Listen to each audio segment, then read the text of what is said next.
So the last few days have been a whole bunch of little nitpicky stuff. I think that's inevitably, sorry, I got a scratch mosquito bite there out in full force this year. But I think in any build process, you just have loose ends that you have to spend time doing. You find a thing that doesn't work or didn't have the spacing you thought it would have, and you have to adjust. And so it's been a lot of that little stuff.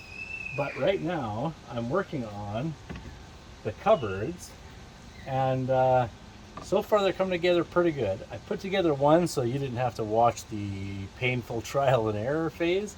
I'm going to do the next two. You'll get to see that. It actually goes together really slick. Yeah, I'm excited about these. I had all of the cabinets cut at a cabinet shop. They edge banded everything so that I didn't have to worry about my edges not being reliable or having seamed together right.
The cabinetry can start to go together now, except the drawers. We still have to cut the drawers. I need a high quality table saw. I want to do that on to make sure that they're done well.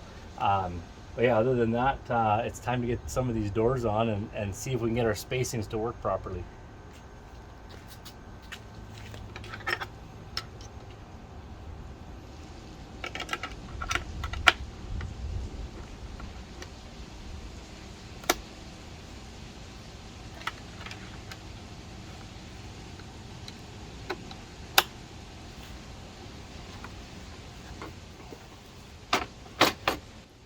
So the first thing I'm going to do is put these on and square them up. I want to make sure that when I drill them in that they are perfectly square, just so there's no tension on them in directions that will be bad for the hinge.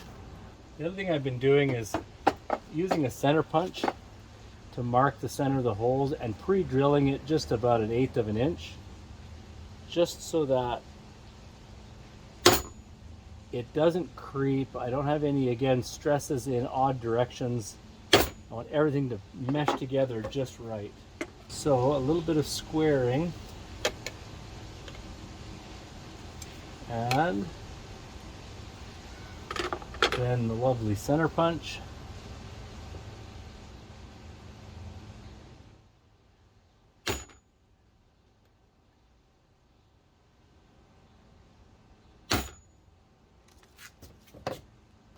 Then a very small drill bit, quite a bit smaller than the center core, of the bolt that I'm going to use. Just enough to get through the melamine, or whatever it is that these are coated in. I think melamine is a trademark, so I'm not sure these necessarily are the same thing, but they have like a plastic coating glued to them that I don't want to have to drill through. Now I need 4 3/4 inch screws. These are tapered and 3/4 inches long. This is 3/4 inches thick, but the hinge has about 1/8 of an inch in depth. So when I screw it in, there's still about 1/8 of an inch from the other side. I also have my impact set at number 10. I don't know if that number really means anything, but that way it starts to release before it gets to the point of stripping out the screws, which is important because you only get one shot. If you strip it out, you're drilling a whole new hole. You've got to offset your hinges, and it's a lot of work you don't necessarily want to have to go through. But yeah, there it goes. So now these are both ready to go up. The hinges are 3 3/8 inches from the edges. I say that, but I actually think I better double check just to make sure.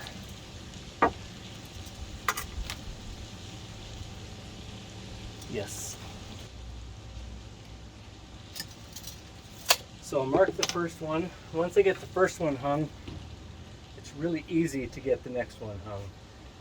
So I want to release this off of here.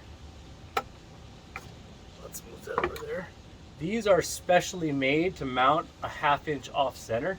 I almost think they were like designed for this 80/20 because they're just perfectly made for it. To mount them, I need to add T-nuts. I'm using T5 nuts, and so with the T5 nut, it doesn't quite, or T5 bolt, it doesn't quite fit inside the holes in this, so I have to widen them just slightly. I feel like I'm making you watch all of my trial and error again.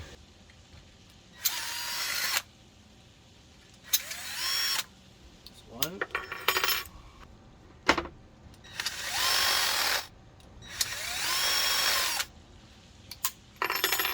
The other thing I did was I got bevel-headed bolts for these to go onto the 80/20.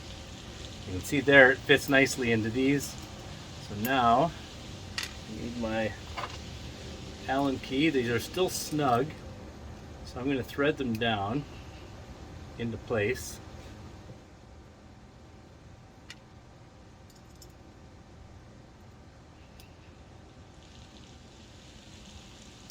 I'm going to grab 2 T-nuts. Now these aren't the kind that are particularly easy to get into the track. They do have some that are. They're smaller, you can slide them in and then turn them 90 degrees and they lock in. But those ones have thinner sides, and when you torque down on them, I find they break like 80% of the time. So I'd much rather use one of these wider ones that give us the ability to really put more torque on it, so that these cabinet doors, with the weight of the door, aren't going to be sliding around or coming loose. So now you get to see a bit of the rodeo of how these go together. I have to get this half set in the track and then use a smaller Allen key, just kind of wiggle it around to where it sits properly.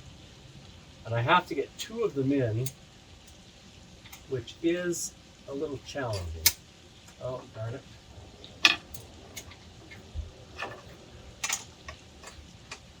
I knocked that Allen key out. I put an Allen key here to hold it in place, but when I knocked it out of the way, this one dropped in.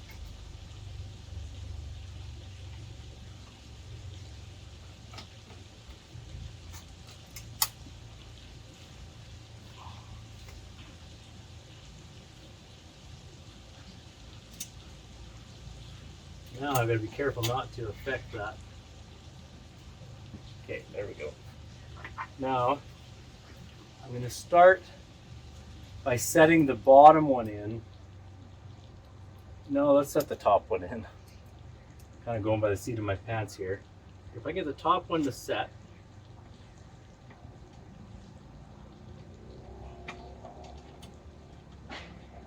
so the top one is now in, I'm going to get the bottom one in.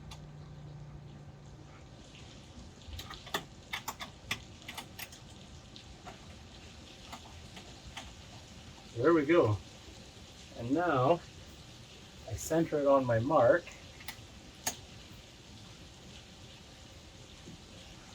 It's easy to do changes afterwards before I really tighten these up. But now I want to get this one ready.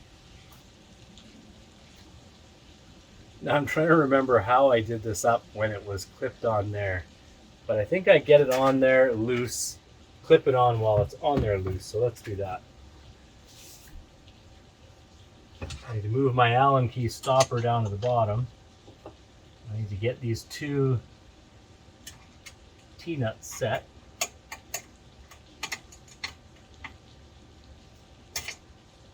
There's one.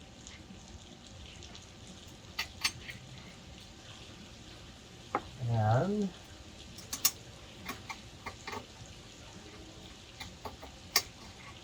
there's two. Oh. Okay, now start with the top one again.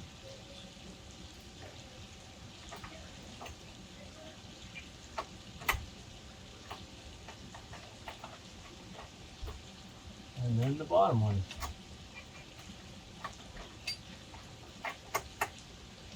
Take up my stopper. I get these down, tightened almost all the way.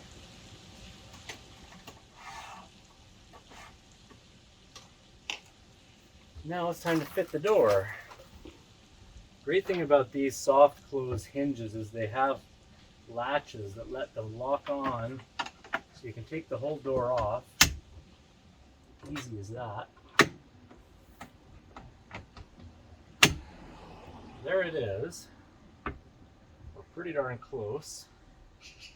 What I need to do is to get this tightened up.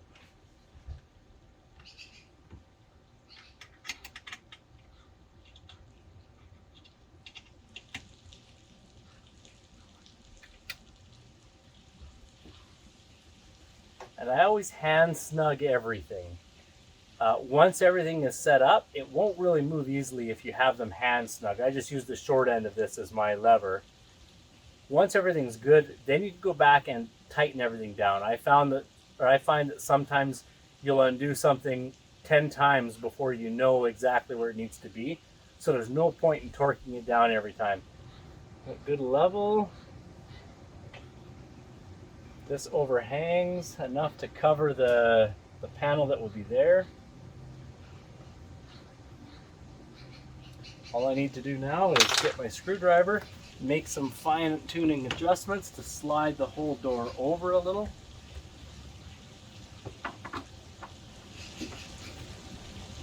And there we go.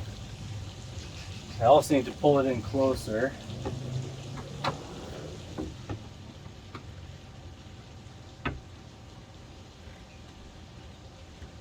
And there it is, in place. This will be the thickness of that, so it covers it just right. Everything's coming together the way it should. It's always a good feeling. Now I'm going to get this upper door hung.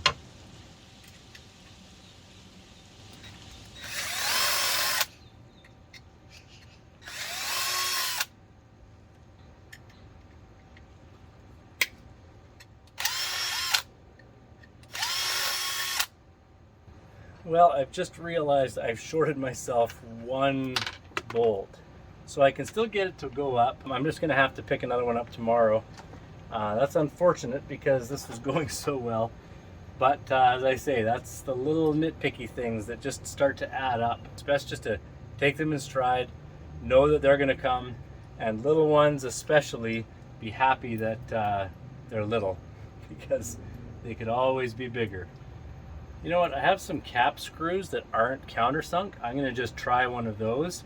If I can get a hold of the T-nut, then it should work just fine, and it's almost as long. So I think we'll be okay. We'll give it a whirl. Now these ones are a little trickier because they're upside down. Oh, they're going in okay. Alrighty, well that wasn't too bad. So one down. Now, this is the one with the tricky one. Let's start with the tricky one and see what we can do. Yeah, it grabbed it, so we are good to go. The problem with having the wrong length of nut, there's two problems.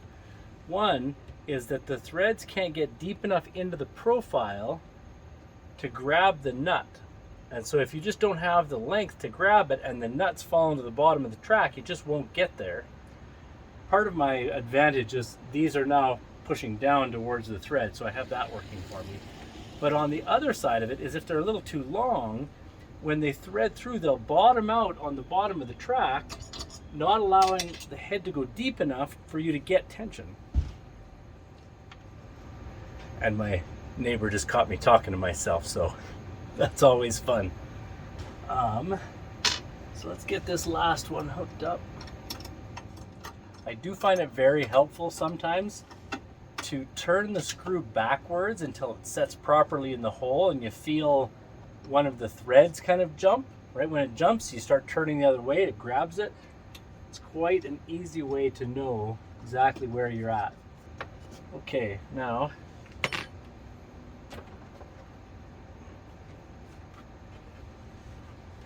let's hook it on. Neither of them are snug yet. Oh yeah, these ones are quite a bit wider.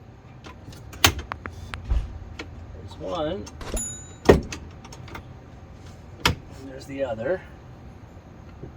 And as far as centering goes, it's the nice thing about these is you can leave them loose. You can get your centering done. And then all I have to do is lift it up and tighten them in place.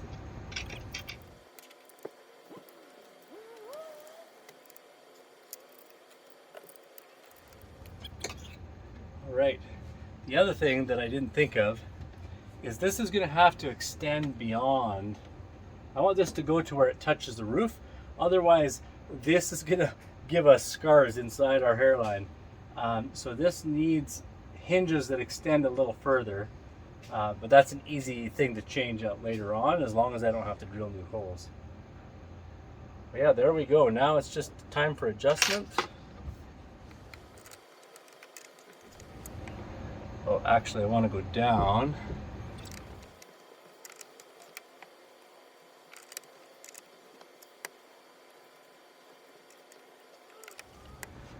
So there we go. Cabinets are going in. It's kind of fun when this stuff starts to happen. The soft close is handy. Now it's just putting up all the rest of these panels are fixed, so we only have 3 opening cupboards. We didn't need everything opening like we had in our last one. We realized a lot of those doors we just didn't use. So if we have 2 in the front and 1 in the back, we'll have access to the middle section by reaching around inside. That's legit. I'm excited.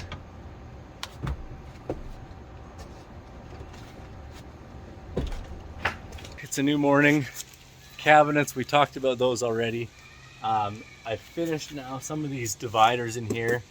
This is to keep stuff sliding around on those curvy mountain roads. Meanwhile, up at the front, Marilyn is putting sound deadening in the front doors so that the front also contributes to keeping the vehicle quiet. Yeah, you can hear it's a dull thud, not a tinny cank. But yeah, the process is coming along.